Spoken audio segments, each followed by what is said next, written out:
राजेश अपनी पत्नी लता, बेटे सुनील और बहू आशा के साथ शास्त्री नगर में रहता था।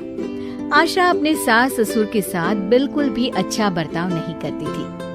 एक दिन, बहू, मेरी ये छड़ी टूट गई है, चलने में बड़ी परेशानी होती है।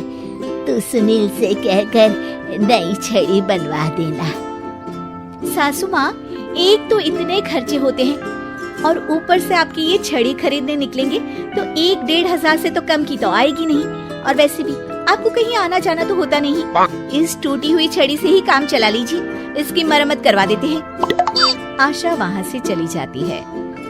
तभी उनके पति राजेश जी वहाँ आ जाते हैं। तुम क्यों झूठी उम्मीद बांधती हो अपनी बहू से?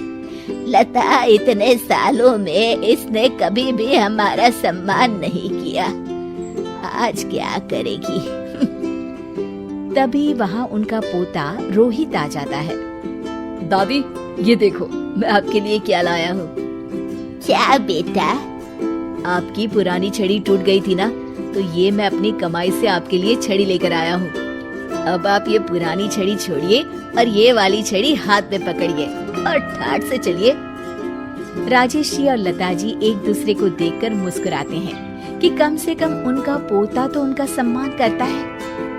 एक दिन सुनील अपने पिता के पास आता है और कहता है, पिताजी, आपने हमारा पुराना वाला घर अभी तक क्यों रखा है? मैंने कितनी बार कहा है कि हमें वो घर बेच देना चाहिए, अच्छे दाम मिल जाएंगे। मैं भी तो कितनी बार कह चुका हूँ कि वो घर मेरे जीते जी नहीं बिक सकता। वो हमारा पुश्तैनी घर है। ओफो पिताजी, कब तक इन पुश्तैनी घर को संभाल के रखेंगे? अब छोड़ भी दीजिए मोह माया। आपके पूजा पाठ के दिन है, कहाँ आप एक घर के मोह में लगे हुए हैं। घर का मोह नहीं है बेटा, कुछ चंद यादें हैं, उनका मोह है। पर तुम ये बात नहीं समझोगे। आपसे तो बात करना ही बेकार है। लता जी और राजेश जी अपने बहू बेटे के इस दुर्व्यवहार से बहुत दुखी होते हैं। उनके बहू बेटे उनके साथ दुश्मनों जैसा बर्ताव करते थे। एक दिन जब रोहित घर आया तो देखता है कि उसकी माँ आशा अपनी सास को भला बुरा कह रही होती है। हाँ, आप दोनों ने तो हद कर रखी है, बस हर वक्त कोई ना कोई मांग रहती है आपकी। अरे बहू, मैंने तो बस इतना ही कहा कि तेरे ससुर जी को ठंडे पानी से नहाने में तकलीफ होती है, तो इनके लिए गर्म पानी कर दिया कर। अगर मेरे हाथ पाँव चल रहे होते ना, तो मैं ही कर देती, तुझसे ना कहती। हाथ पाँव तो अभी भी चलते हैं सासू माँ आपके, बस आप चलाती नहीं है। क्या मैं नहीं जानती कि ये सब नाटक है आपका, ताकि सारा काम मुझे ही करना पड़े। आशा वहाँ से चली जाती है और रोहित अपनी दादी के साथ इतना दुर्व्यवहार होता देख गुस्से से तिल मिला जाता है। वो गुस्से में अपनी माँ के पास जाता है। माँ, ये तुम किस तरह से दादी से बात करती हो? अरे तुझे नहीं पता बेटा, उनके तो 50 नाटक रहते हैं। खैर तू ये सब छोड़, मुझे तुझसे एक बात करनी है, और वो भी खुशखबरी वाली। कैसी खुशखबरी माँ?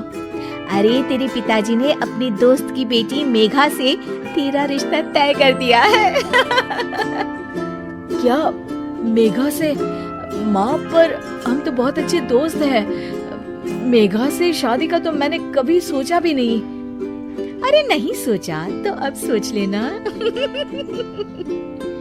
रोहित और मेघा बाहर एक दूसरे से मिलते हैं और बातें कर रहे होते हैं।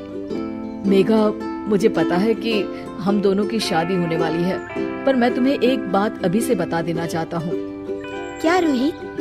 यही कि मेरी माँ एक अच्छी सास नहीं बनेगी, क्योंकि वो एक अच्छी बहू नहीं है। पर रोहित, आंटी को तो मैं बचपन से जानती हूँ, वो तो बहुत अच्छे स्वभाव की हैं। वो स्वभाव पता नहीं मेरे दादा दादी जी के लिए क्यों नहीं दिखता। उन्हें तो वो हर वक्त बुरा भला ही कहती रहती है। मैं चाहता हूँ कि उन्हें ये पता चले कि वो ये बहुत गलत कर रही है। मैंने कुछ सोचा है जिससे माँ सही रास्ते पर आ सकती है। मेघा, क्या तुम इसमें मेरा साथ दोगी? तुम जैसा कहोगी मैं वैसा ही करूँगी रोहित, मैं तुम्हारे साथ हूँ। मेघा और रोहित दोनों की शादी हो जाती है और मेघा अब आशा की बहू बनकर उनके घर आती है। बहू, ये देख, मैंने तेरे लिए ये हार बनवाया है। ये भी कोई हार है? मैं तो सोच रही थी कि आप मुझे डायमंड नेकलेस देंगी, पर ये क्या सस्ता सा हार पकड़ा दिया आपने मुझे। आशा को ये सुनकर गुस्सा आ जाता है। वो मेघा पर बरस पड़ती है। बहू, मैं तुम्हारी सास हूँ, मुझसे तमीज से बात किया करो, समझी? वरना अच्छा नहीं होगा। मम्मी जी, मैं भी आपकी बहू हूँ, आप भी मुझे ये धमकी मत दीजिए। मेरे पिताजी वकील हैं, अगर आपने मुझ पर कोई भी अत्याचार किया ना, बस एक ही बारी में अंदर करवा दूंगी। हाँ। मेघा रोहित की तरफ देखकर मुस्कुराती है। लता जी और रमेश जी देखते रह जाते हैं।